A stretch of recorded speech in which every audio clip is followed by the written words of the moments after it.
നമസ്കാരം, എല്ലാവർക്കും എൻ്റെ ചെറിയ വീഡിയോ പ്രോഗ്രാമിലേക്ക് സ്വാഗതം.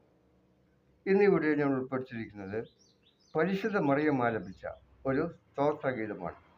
പരിശുദ്ധ മറിയം തൻ്റെ ബന്ധുവായ സക്കറിയയുടെയും എലിസബത്തിൻ്റെയും ഭവനത്തിൽ വെച്ച് ദൈവത്തെ മഹത്വപ്പെടുത്തിക്കൊണ്ട് ആലപിച്ച ഒരു സ്തോത്രഗീതമാണ് ഇന്ന് എനിക്ക് നിങ്ങളുമായി പങ്കുവയ്ക്കാനുള്ളത്.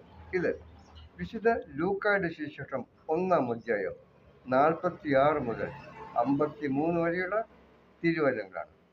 തിരുവചനങ്ങൾ ഇങ്ങനെയാണ്: മറിയം പറഞ്ഞു, എൻ്റെ ആത്മാവ് കർത്താവിനെ മഹത്വപ്പെടുത്തുന്നു.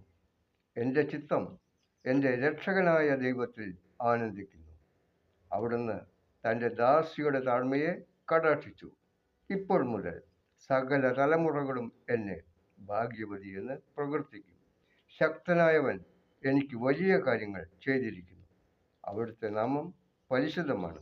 അവിടുന്ന് തൻ്റെ ഭക്തരുടെ മേൽ തലമുറകൾത്തോറും കരുണ വർഷിക്കും.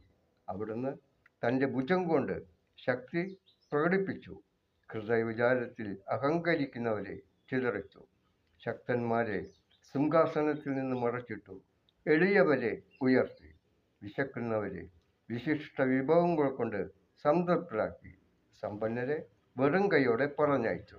ഇതാണ് പരിശുദ്ധ മറിയം തൻ്റെ ബന്ധുവായ സക്കറിയയുടെയും എലിസബത്തിൻ്റെയും ഭവനത്തിൽ വെച്ച് ദൈവത്തെ മഹത്വപ്പെടുത്തിക്കൊണ്ട് ആലപിച്ച സ്തോത്രഗീതം.